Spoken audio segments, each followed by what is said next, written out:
Bismillahirrahmanirrahim. Bismillah, alhamdulillah, wassalatu wassalamu ala rasulillah, wa la hawla wa la quwata illa billah, ma ba'du.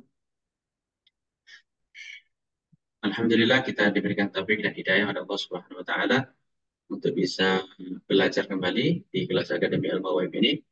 Baik, di pertemuan kali ini sedikit kita akan membahas tentang apa namanya ringkasan dari bab i'rab karena kemarin kita belum membahasnya. Jadi saya akan sedikit bahas ini karena ini penting sekali bab i'rab ini. Karena bab i'rab adalah atau i'rab adalah sesuatu atau pembahasan yang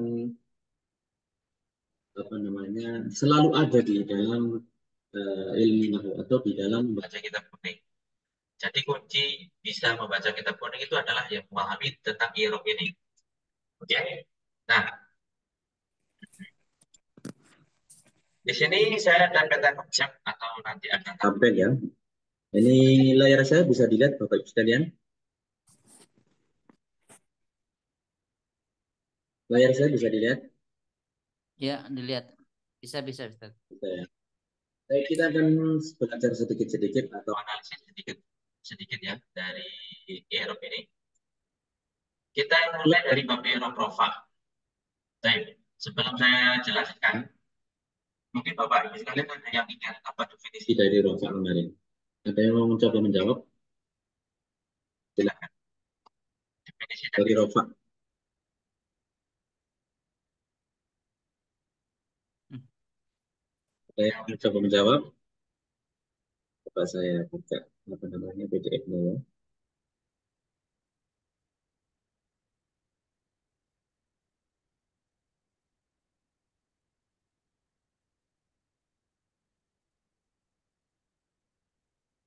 Nah, rofa kemarin adalah eh, perubahan akhir kalimat yang ditandai dengan domah atau pengganti domah. Itu definisi dari rofa. Sebentar ya, saya coba apa namanya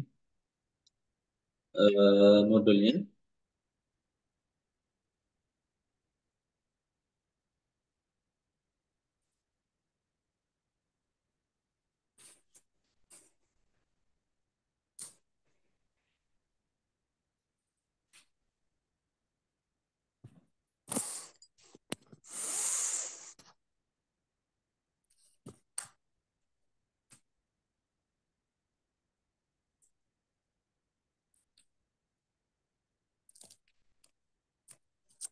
Saya tutup dulu ya layarnya.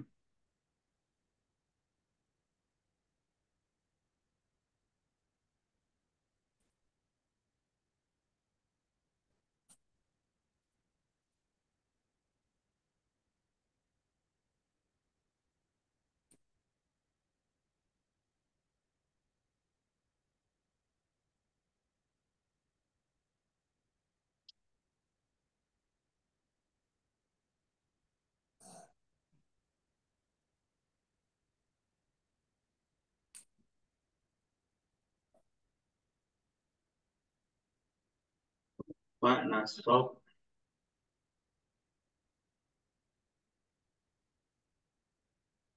Jer dan Jason.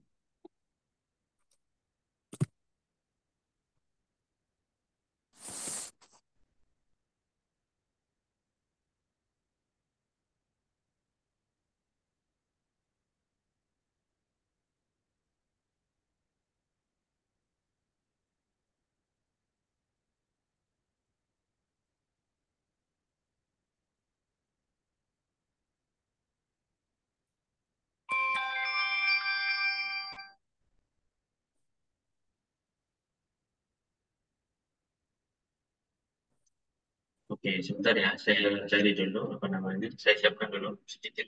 Ada yang kelewatan tadi.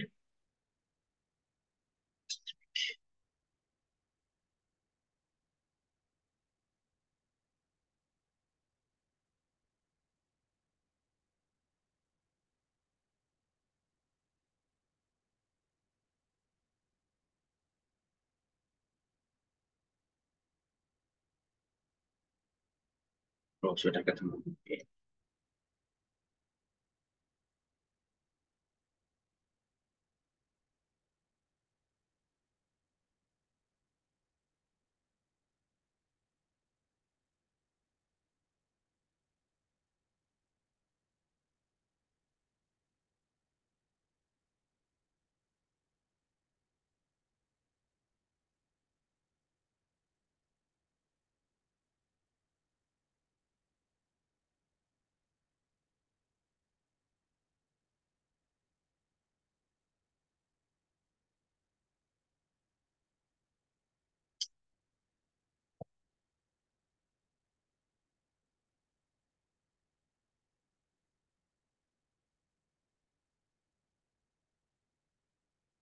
Baik, kita lihat kemarin definisi rofa adalah, layar saya bisa dilihat ya, Bapak sekalian.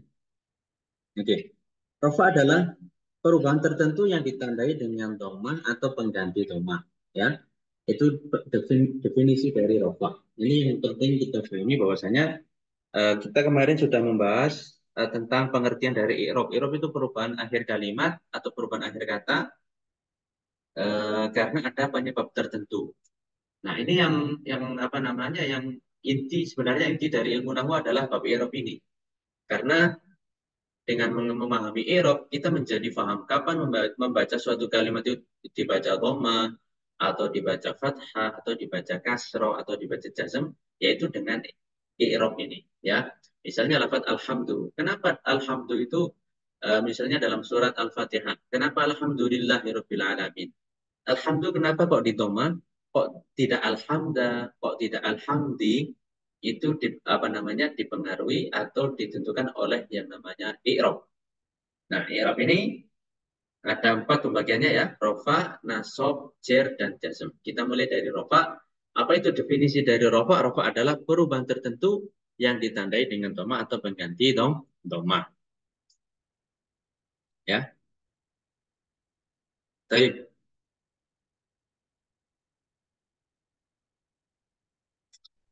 Sebelum saya lanjut, mungkin Bapak Ibu ada pertanyaan dari materi yang sebelumnya tentang rofa atau tentang i'rab ini.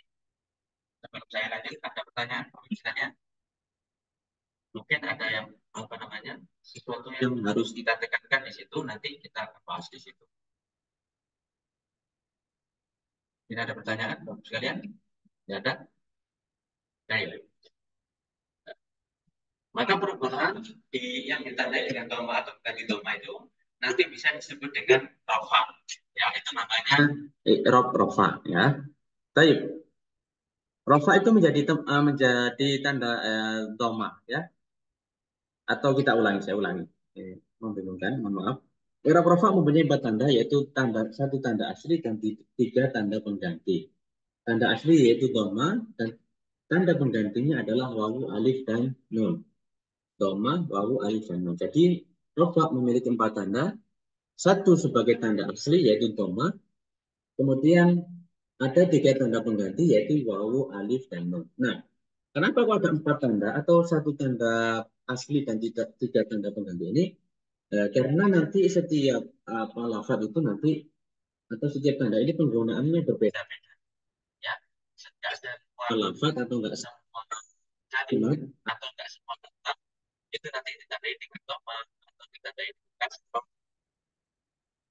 atau ditandai dengan wawu ataupun alif ya seperti itu. Nah, suara saya bisa didengar Bapak Ibu sekalian?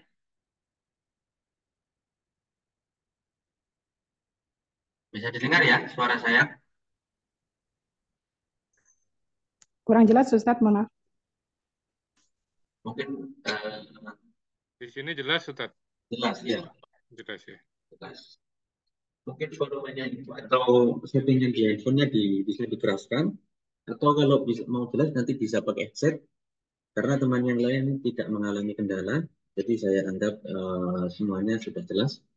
Oke. Baik. Oke, kita ke rofa dulu. Saya akan ke peta konsepnya.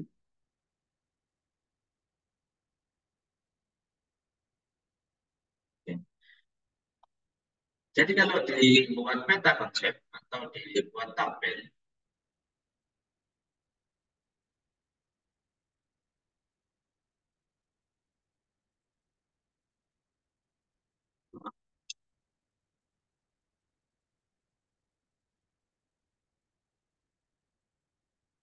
jadinya seperti ini, Bapak sekalian ya.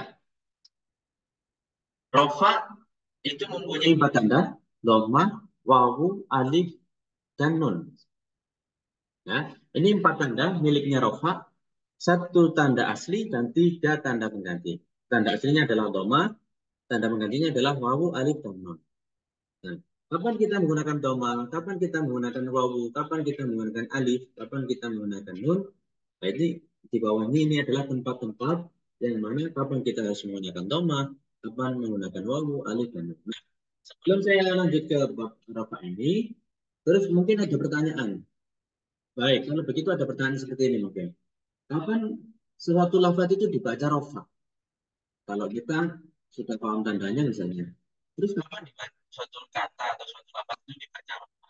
Ya, kapan kita tahu kalau lafaz ini rafa?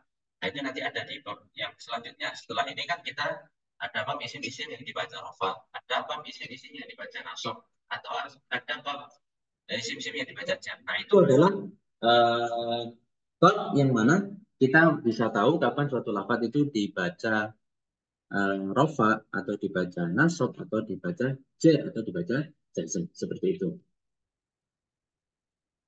Oke.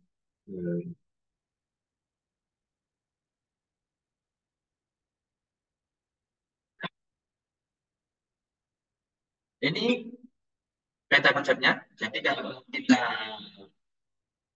analisis atau kita sebagai contohnya sebenarnya mudah sekali ya. Bab rofa itu atau bab i'rab ini sebenarnya mudah sekali. Dan memang pembelajaran kita belum menyeluruh, mungkin ada yang masih kebingungan. Semua bab kita pelajari. Tapi kalau misalnya nanti semua bab kita sudah pelajari, nanti akan ketemu garis besarnya. Yang penting di sini Bapak Ibu sekalian paham dulu tanda-tanda irobnya. Oke. Yang penting paham dulu tanda irob rofa maksudnya tandanya paham. Baru nanti kita melangkah ke selanjutnya untuk menganalisis kapan suatu lafaz harus dibaca rofa, kapan suatu lafaz harus dibaca nasab dan seterusnya.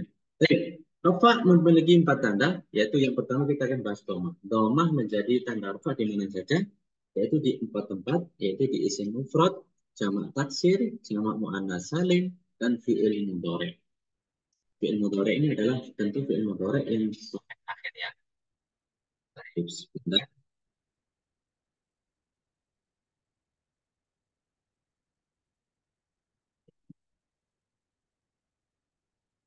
Oke.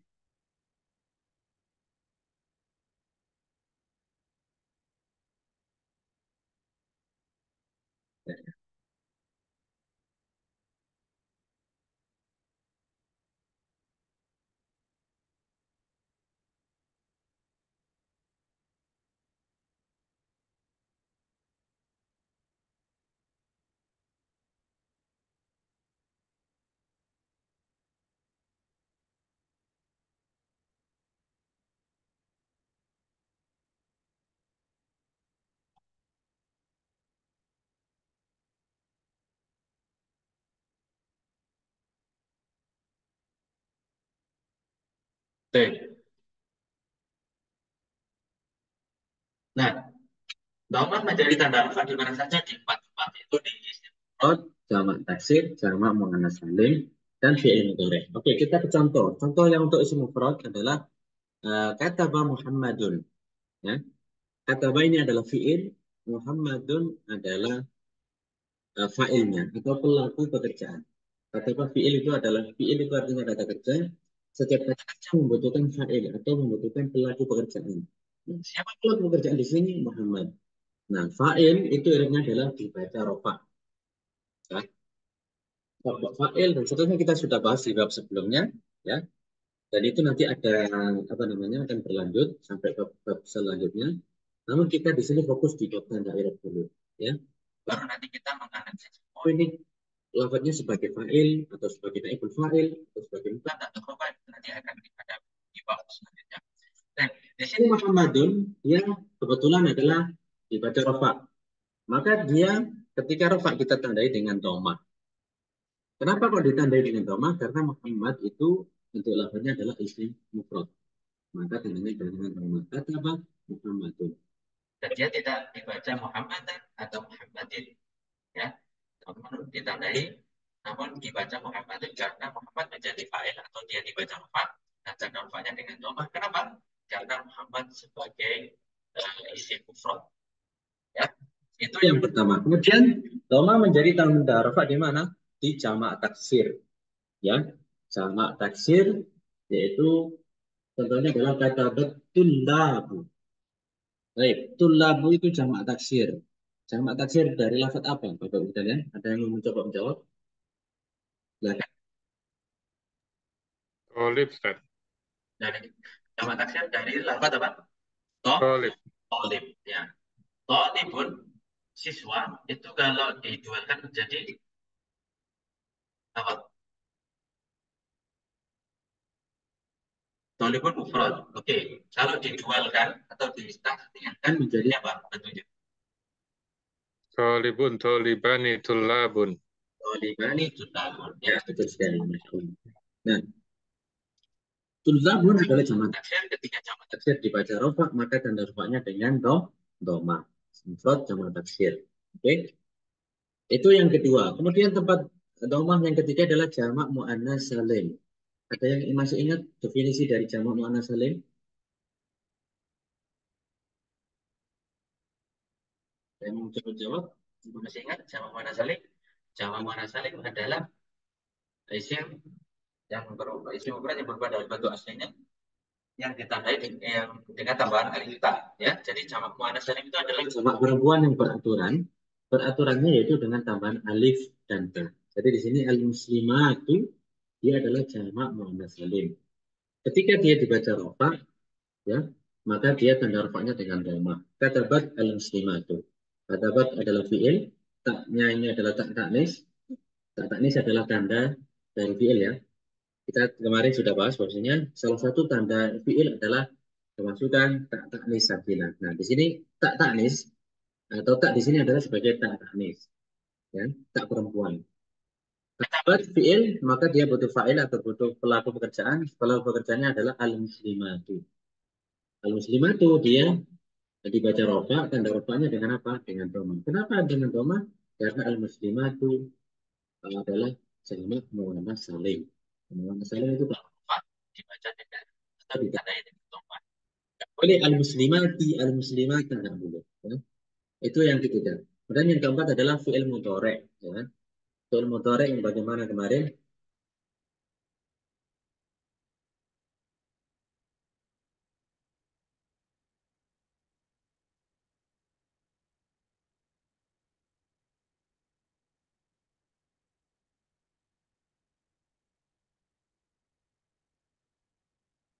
Di sini. Live bisa dilihat Bapak sekalian tentang doma menjadi tanda rofa di mana saja. Bisa dilihat? Ya. Fi'il mudhari', ya. Yang dimaksud fi'il mudhari' di sini adalah fi'il mudhari' yang murni.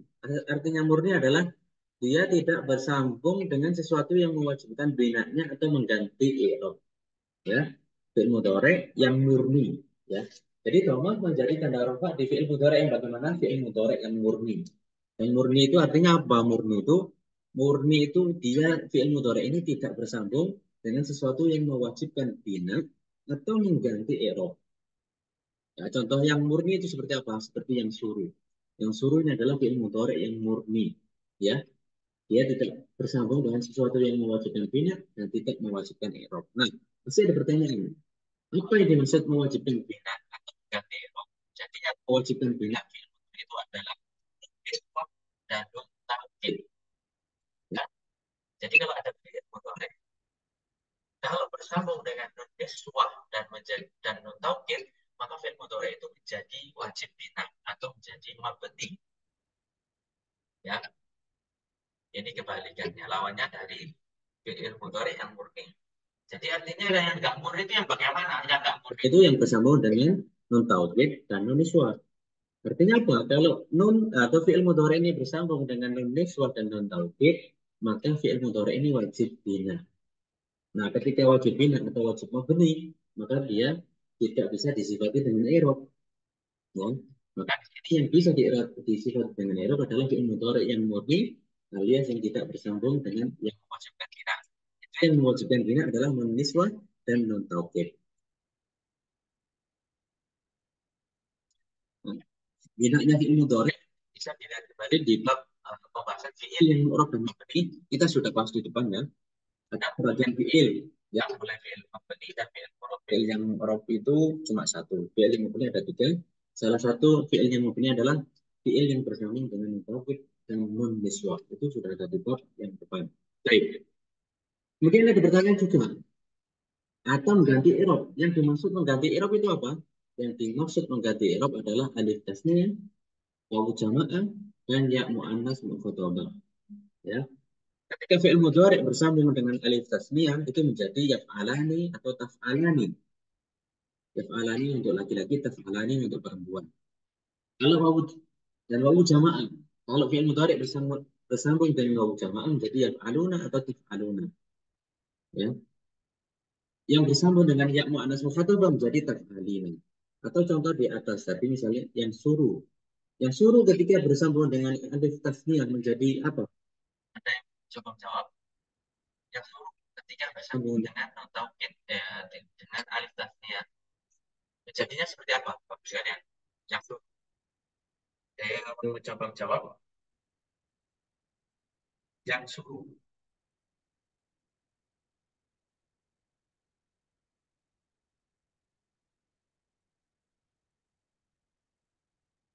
Halo?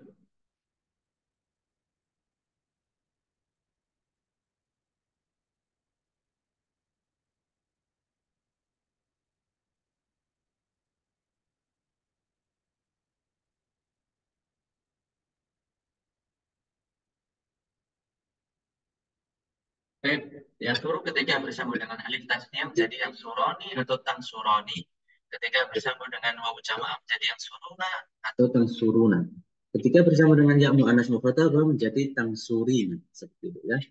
Itu sesuatu yang mewajibkan bina atau mengganti i'rab. Ya. Jadi yang murni saja yang ditandai dengan dhamma. Baik.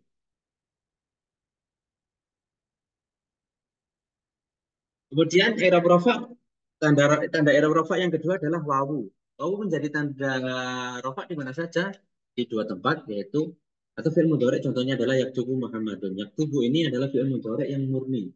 Dia tidak bersambung dengan nun taukid ataupun nun niswah atau tidak bersambung dengan alif tasniyah atau wawu jama' atau yang baik. Wawu menjadi tanda rafa di mana saja di dua tempat yaitu jamak mudzakkar salim. Contohnya adalah kadzdzabal muslimuna. Yang kedua adalah asmaul khamsah, kataba abuka.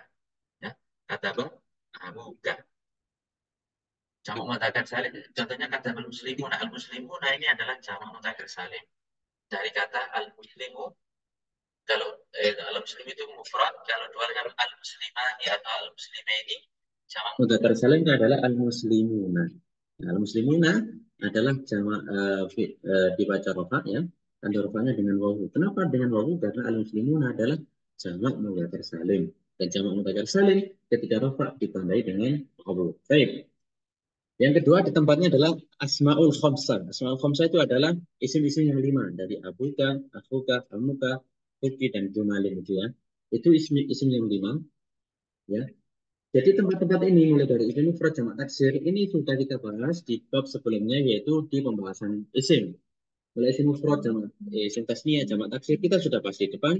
Kalau masih ada yang lupa nanti silakan bisa dibaca kembali ya. Baik.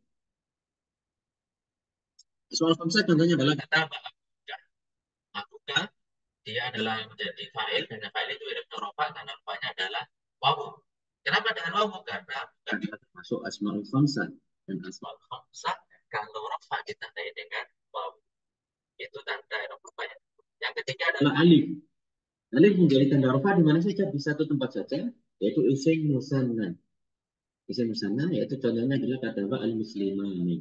Kataba al-muslimani. Ya. Isim musanna kita tahu definisinya adalah isim yang bermakna dual dengan tambahan alif dan nun dalam keadaan rofa atau ya nun dalam keadaan nasab dan jar. Nah, ini di sini maksudnya. Ketika al-muslimani atau isim musanna ini dibaca rofa, maka tanda rofanya dengan alif. Ya, bukan dengan ya. Katabal muslimani, bukan katabal muslimani. Jadi definisi di awal di isim tasniyah, kita kan ada definisi dari isim sana adalah isim yang menunjukkan makna dua dengan tambahan dan nun dalam keadaan rofa. Ketika isim tasniyah ini dibaca rofa, maka tanda rofanya adalah dengan alif dan ya dengan alif ya, dengan alif bukan dengan ya.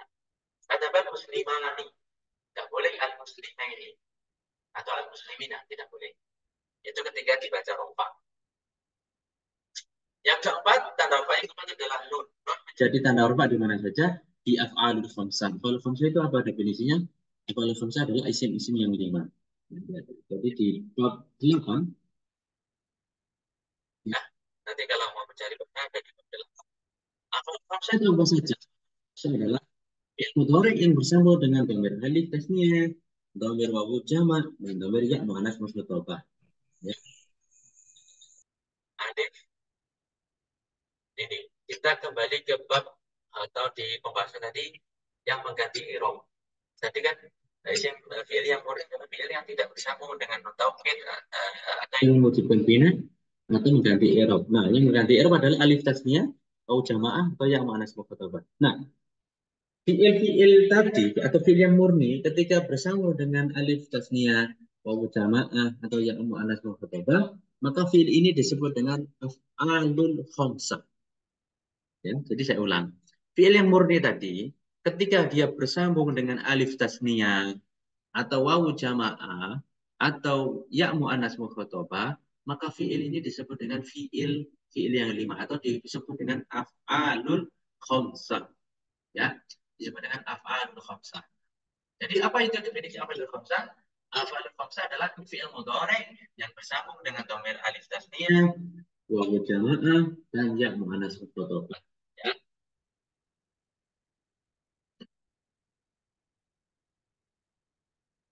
Baik. Jadi di sini saya punya af'alul khamsah. Ya. Saya punya tabel di sini. Bisa dilihat dari saya mau Bapak sekalian.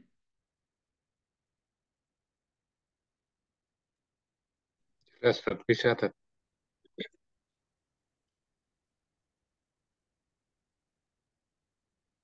Af'alul khamsah kalau begitu apa definisi dari af'alul khamsah? Af'alul khamsah adalah fi'il mudhari yang sambung dengan wawu jamaah. Alif tasniyah ya muannats mufradhah. Jadi kita punya contoh di sini yaktubu. Ya, dia fi'il mudhari. Ketika menjadi bergabung dengan wawu jamaah menjadi yaktubuna atau taktubuna. Ketika yaktubu bersambung dengan alif tasniyah menjadi yaktubani atau taktubani. Ketika yaktubu bersambung dengan ya muannats mufradhah menjadi taktubina. Nah, fi'il yang 5 ini disebut dengan af'alul khamsah. Dan af'alul khamsah ini ketika rafa maka tanda rafanya dengan apa? Dengan nun. Ya. Jadi nun yang berada di akhir ini adalah sebagai tanda rafa. Ya, sebagai tanda rafa. Sedangkan wawu jamaah atau wawu di sini atau alif atau ya di sini adalah dhamir sebagai fa'il atau sebagai pelaku pekerjaan. Ya, sebagai pelaku pekerjaan artinya di sini menjadi tanda bahwasanya kalau kita menggunakan yaktubani atau yaktubani menjadi tanda bahwasanya pelaku pekerjaannya adalah 2 orang. Atau kalau kita menggunakan yaktubuna itu taktubuna menjadi tanda bahwasanya pelaku pekerjaan adalah orang banyak atau jamak. Tapi kalau beda menjadi tanda bahwasanya pelaku persatuan diajak bicara itu terlihat ya itu makna dari af'alul khamsah. Kita kembali ke tabelnya. Jadi nun menjadi tanda rafa di mana saja di af'alul khamsah. Contohnya adalah at-tullabu yaktubuna. At-tullabu ini dia menjadi mubtada sedangkan yaktubuna adalah af'alul khamsah. Nah, pelakunya siapa pelakunya di sini? Yaktubuna adalah pelakunya adalah wawu di sini. Wawu jamaah. Wawu jamaah tadi saya ulangi menjadi tanda bahwasanya pelaku pekerjaan adalah jamaah. Jadi jamaahnya adalah kembali kepada yang tubuna. Ya, wawu sebagai tanda jamaah, bukan sebagai tanda rofa ya. Tanda rofanya apa di sini adalah tanda rofanya adalah tel. Ada pertanyaan tentang i'rab rofa, Bapak Ibu sekalian? Belum saya lanjut di bab nasabnya.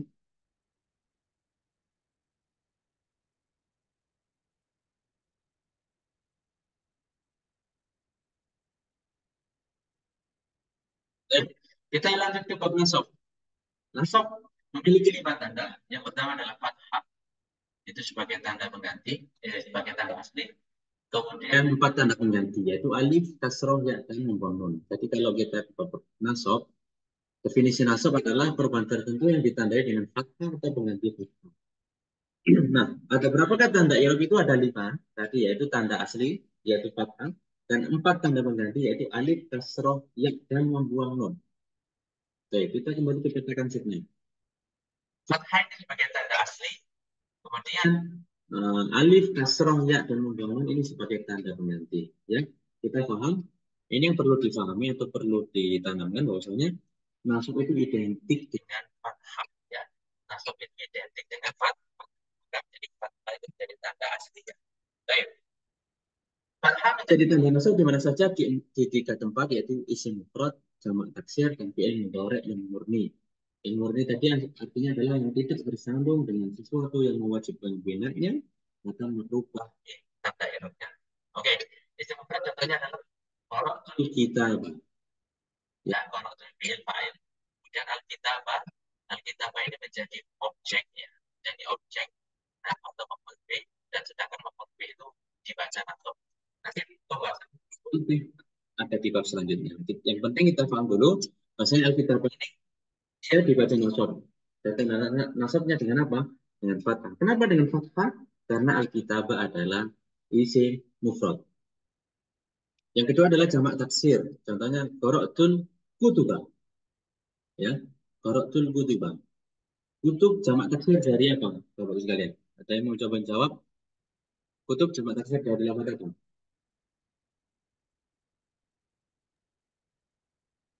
Dari kitab, Ustaz. Dari kitab. Kitab itu Kutub. Kitabani kutub. kalau di jamak taksir kan menjadi kutub. Betul ya? Nah, qara'tul kutub. Sedangkan kutub kalau dibaca nasab dia tandanya dengan fathah. Ya.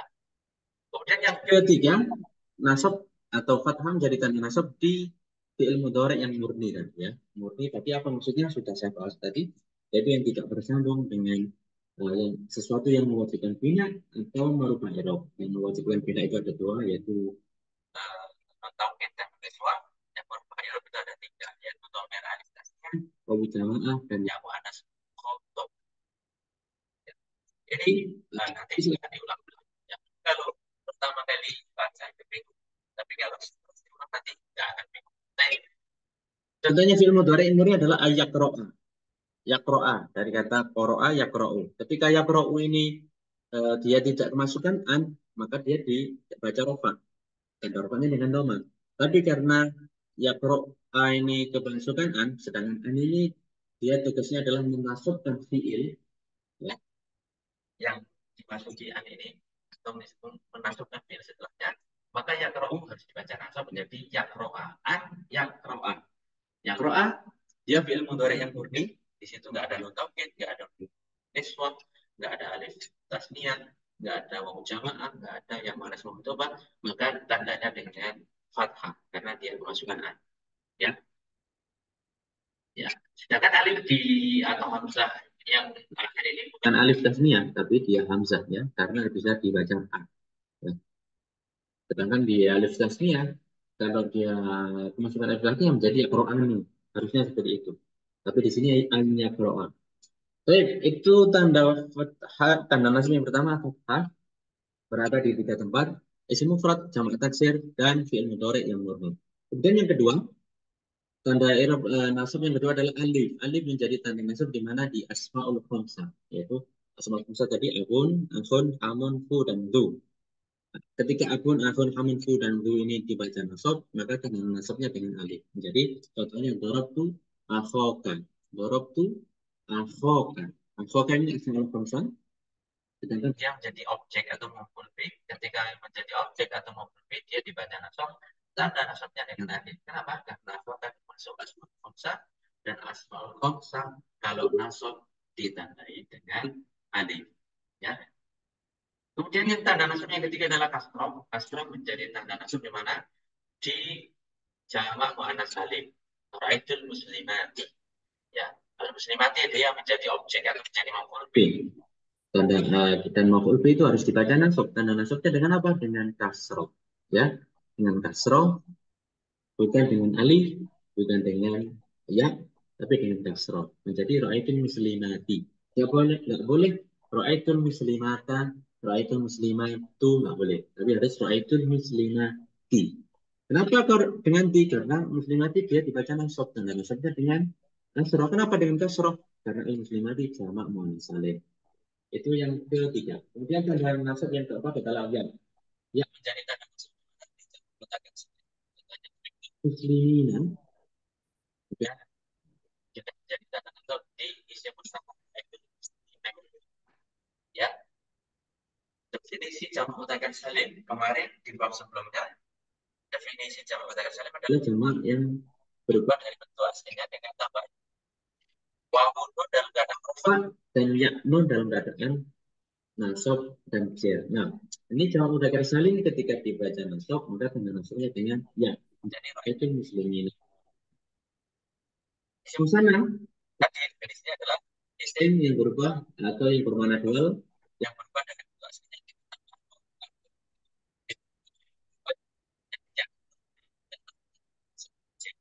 ketika dibaca nasab maka isim sana ditambah dengan ya. Jadi roh itu bedanya jamak mudzakkar salim dan isim sana. Kalau jamak mudzakkar salim sebelumnya itu dibaca kasroh. Nah, kalau isim sana sebelumnya itu dibaca muslimin. Nah,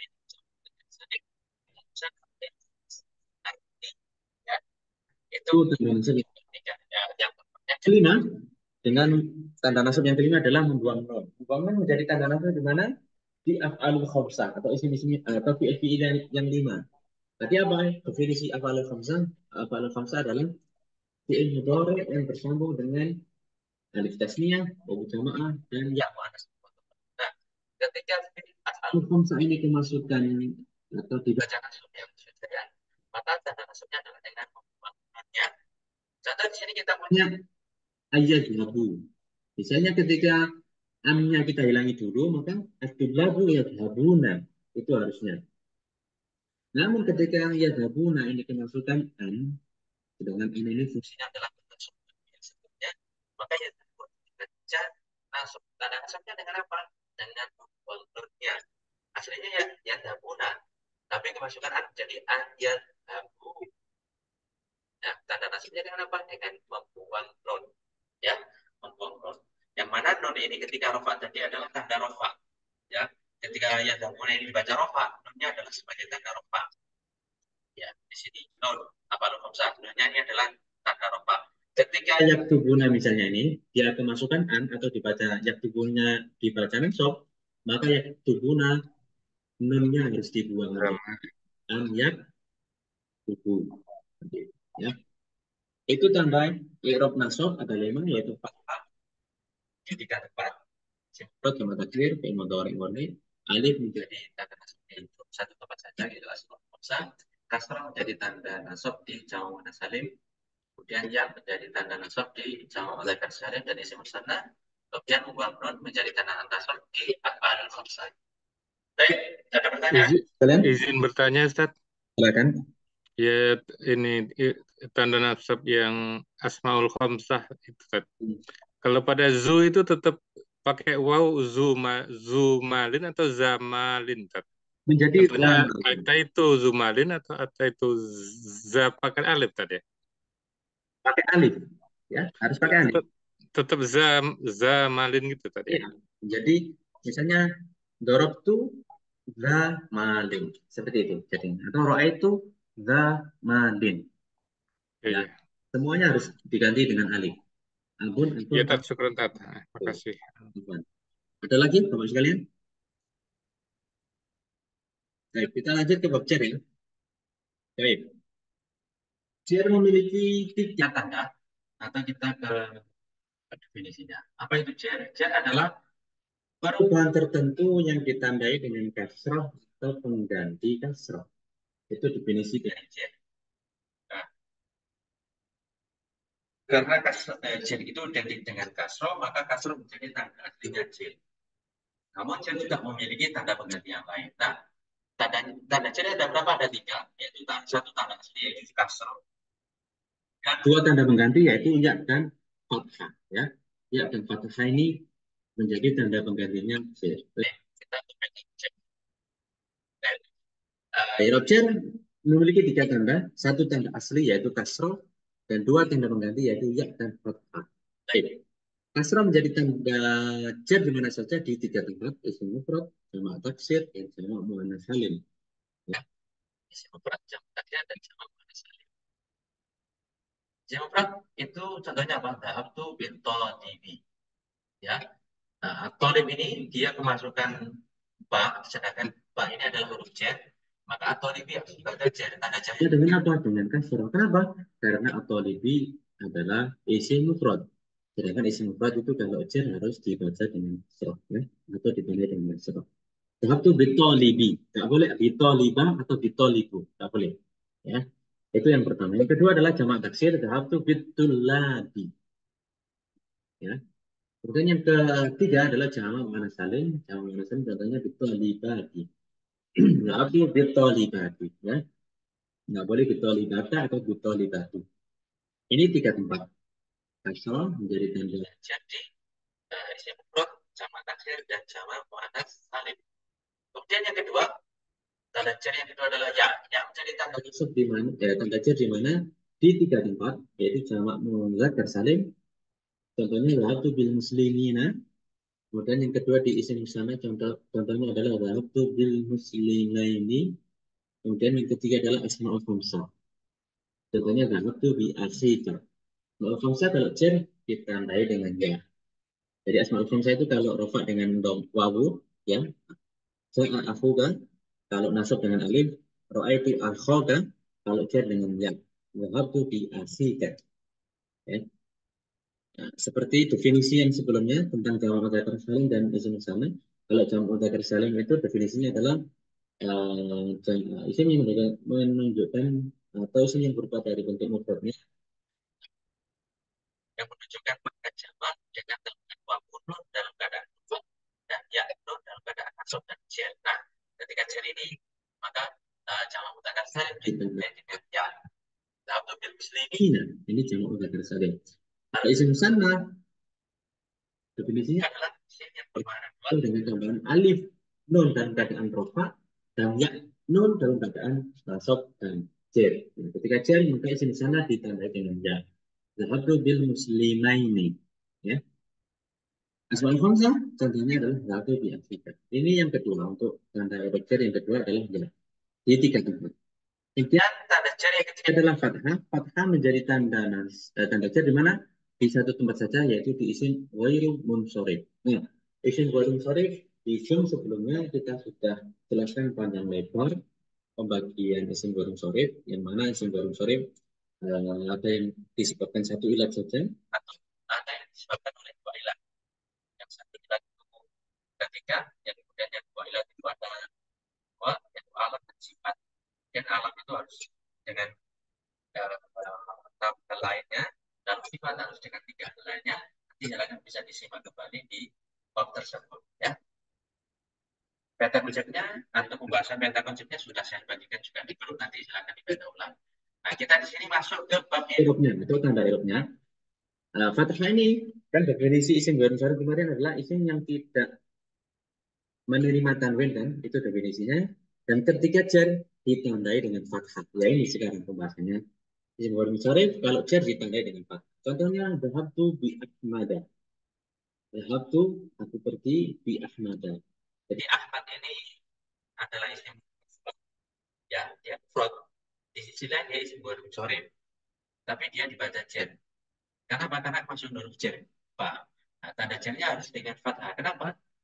Karena Ahmad adalah isim ghairu munsharif. Nah, ada yang tahu mungkin ilmunya Ahmad ini apa?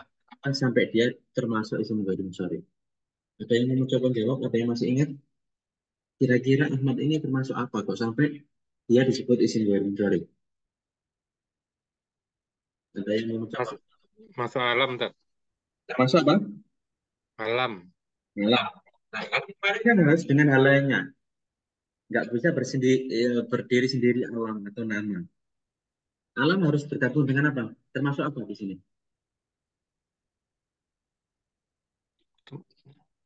Kan harus ada 2 ilat.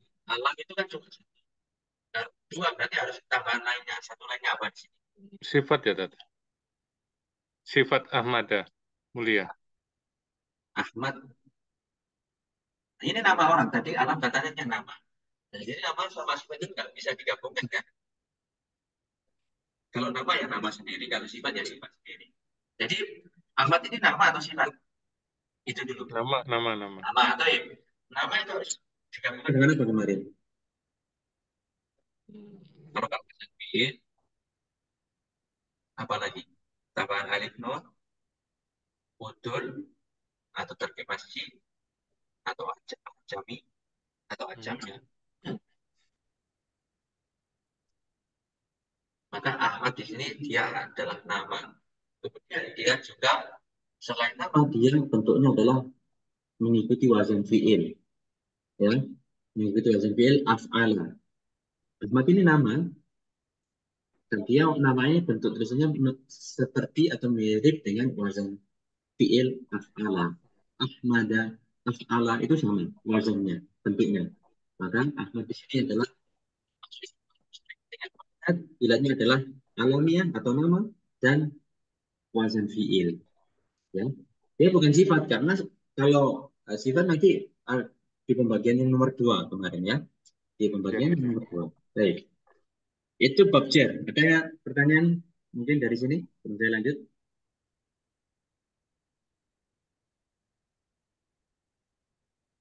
Baik, kita ke bab jasam.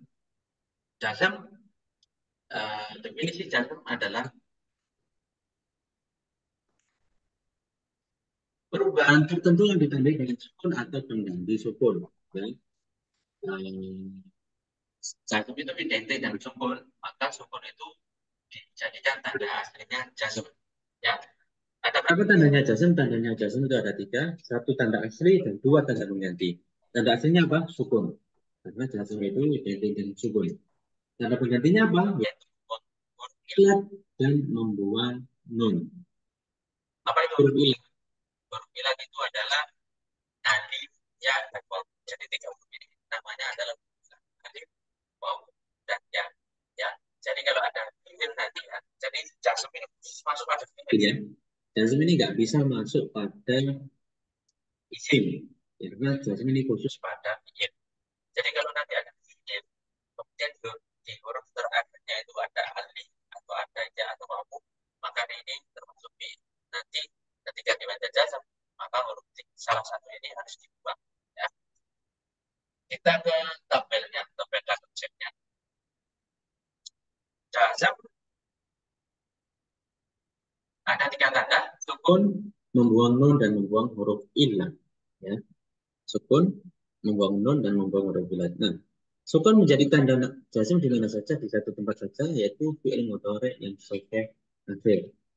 Nah, kita kembali ke babnya.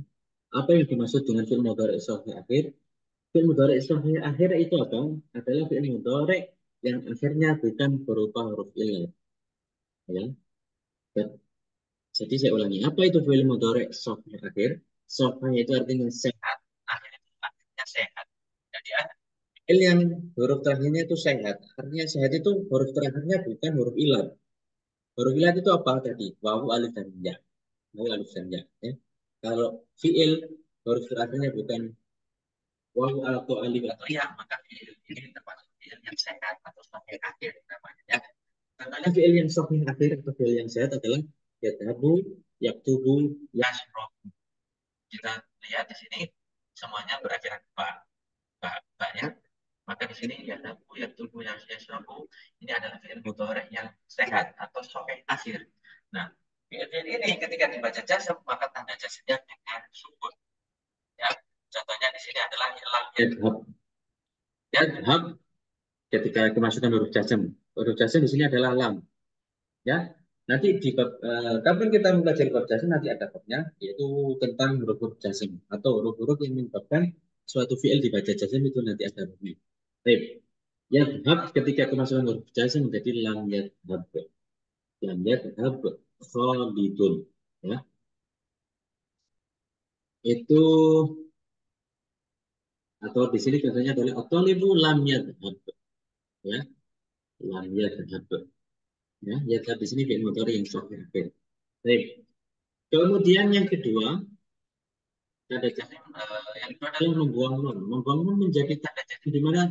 Di af'alul khamsah. Tadi saya ulangi, af'alul khamsah itu apa? Af'alul khamsah adalah fi'il mudhari yang bersambung dengan wawu jamaah atau alif tasniyah atau yang muannas juga. Contohnya kita bisa di sini punya yang tumbuh ketika disambung dengan wawu jamaah menjadi yang tumbuhna atau taktubuna. Kalau bersambung dengan alif tasniyah menjadi yang tubani atau taktubani. Kalau bersambung dengan yang muannas mufrad menjadi taktubina. Nah, 5 fiil ini bentuk ini disebut dengan af'alul khamsah. Af'alul itu af'al itu fiil, khamsah itu 5. Fiil yang 5 itu ya ini, ya. Yang bersambung dengan wawu jamaah, alif tasniyah atau yang muannas mufrad. Ya. Wawu jamaah itu bisa menjadi 2, yaktubuna atau taktubuna. Kalau bersambung dengan alif tasniyah itu bisa menjadi yaktubani atau taktubani. Kalau yang muannas mukhatabah cuma 1, taktubina. Enggak boleh, enggak ada yaktubina, enggak ada. Ya. Maka fiil ini disebut af'alul khamsah. Nah, af'alul khamsah ini kalau jazm atau masuk jazm, maka tanda jazmnya dengan membuang nun. Ya. Tapi kalau nasab tanda nasabnya juga membuang nun. Tapi di sini kalau jazm juga membuang nun. Apa bedanya? Ya bedanya yang masuk kepada fiil tersebut apa? Kalau nasab tadi yang masuk pada af'alul khamsah huruf nasab. Kalau jazm yang masuk pada fiil ini atau af'alul khamsah ini adalah huruf jazm. Ya. Itu yang kedua. Yang ketiga, membuang huruf ilat. Ya. Membuang huruf ilat. Nah, membuang huruf ilat ini menjadi tanda jazm di mana saja di satu tempat, yaitu fi'il mudhari yang mu'tal akhir. Apa itu fi'il mudhari mu'tal akhir? Di sini saya masukkan definisinya. Apa itu fi'il mudhari mu'tal akhir? Ya. Di materi 11 itu ada. Apa yang dimaksud dengan fi'il mudhari mu'tal akhir? Mu'tal akhir adalah fi'il mudhari yang akhirnya berubah huruf ilah. Ya, mu'tal akhir. Mu'tal itu artinya mu'tal itu sakit. Ya. Artinya apa? Fi'il ini di huruf terakhirnya ada huruf ilatnya. Huruf ilatnya apa saja? Wawu, alif, dan ya. Ya. Contoh, yang alif, yaro. Ya. Yaro ini adalah fi'il mudhari yang akhirnya berupa alif. Kok tahu alif? Iya. Kok bukan ya? Ini alif. Kenapa? Karena sebelum apa namanya? Sebelum alif ini harokat sebelum huruf alif ini adalah fathah. Ya. Sedangkan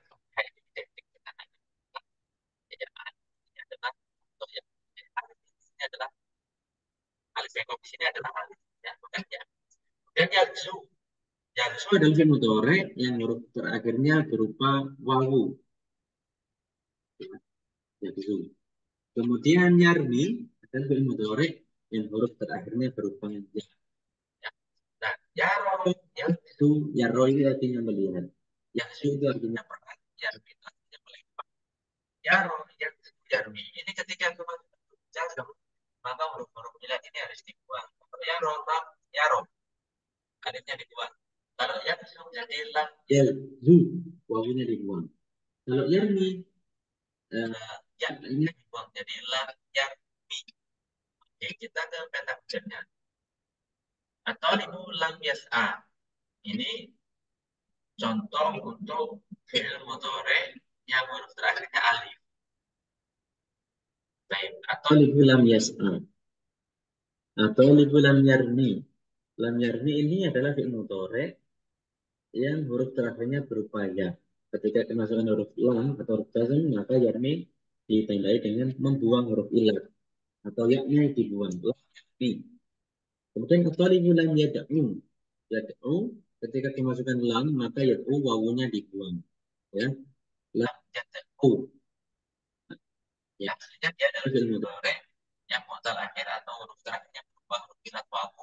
Ketika kemasukan lam maka yad'u huruf ilatnya dibuang jadi lam yad'u. Ya. Jadi yas'a yarmi yad'u. Yas'a di sini ada saya ulangi atau pertanyaan. Yang dibuang itu huruf ilat berupa apa? Alif atau wawu atau ya? Bapak sekalian. Ada yang mau mencoba menjawab? Yas'a itu ya dibuang alif atau wawu atau ya? Kira-kira.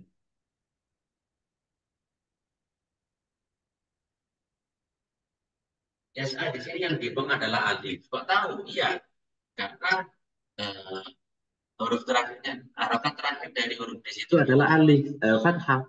Sedangkan fathah itu identik dengan alif. Baik. Kalau lam yarmi, yarmi ini huruf ilat yang dibuang apa? Huruf ilat yang dibuang adalah ya. Kok tahu yang dibuang ya? Iya, karena yarmi di sini harakat terakhirnya adalah kasroh. Sedangkan kasroh itu identik dengan ya. Maka kita tahu di sini yang dibuang adalah ya. Yang lam yad'un atau lam yad'un. Murid tidak berdoa. Ya, di sini kita tahu dia fi'il mudhari yang dibaca jazm, tanda jazmnya dengan membuang huruf ilat. Nah, huruf ilat yang dibuang di sini apa? Huruf ilat yang dibuang di sini adalah wawu. Kok tahu? Iya, karena harakat terakhirnya adalah dhamma. Sedangkan dhamma itu identik dengan wawu. Dari sini jelas ya. Jadi i'rab jazm memiliki 3 tanda: sukun, membuang nun, dan membuang huruf ilat. Sukun itu menjadi tanda jazm di fi'il mudhari yang sahih hadir. Kemudian membuang nun itu menjadi tanda jazm di af'alul khamsah atau fi'il yang 5. Kemudian membuang huruf ilat menjadi tanda jazm di satu tempat saja, yaitu di fi'il mudhari yang mu'tal akhir atau huruf terakhirnya berupa huruf ilat. Baik, di sini ada pertanyaan Bapak Ibu sekalian? Ada pertanyaan?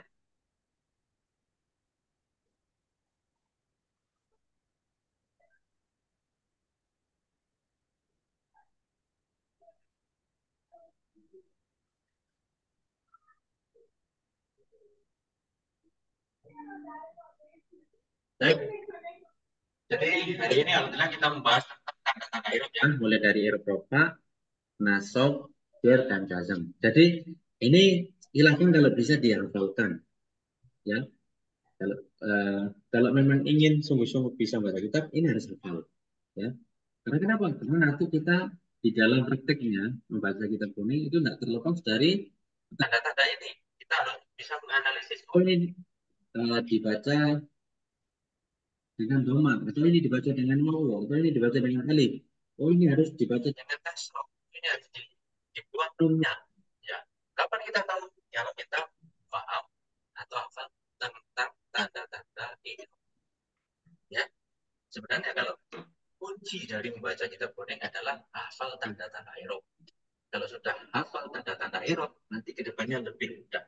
Ya, tinggal bahasanya mencocokkan saja atau menggabung-gabungkan. Ada yang ditanyakan Bapak sekalian?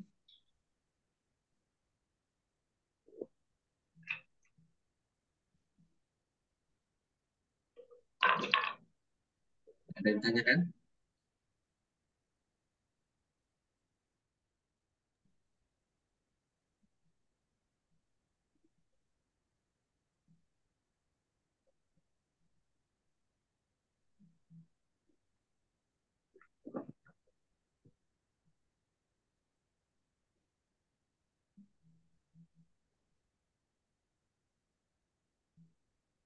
Baik.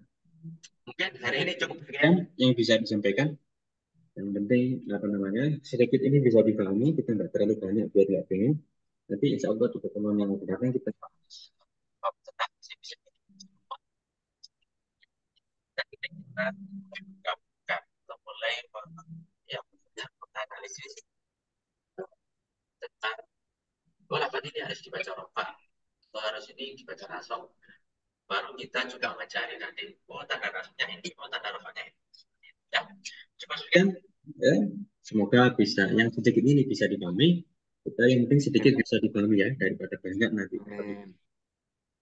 Sekian dari saya, ada kurang lebihnya mohon maaf. Akhir kali mohon maaf dan bisawab. Wassalamualaikum warahmatullahi wabarakatuh. Waalaikumsalam warahmatullahi wabarakatuh. Syukran. Syukran Ustaz. Ya tutup ya.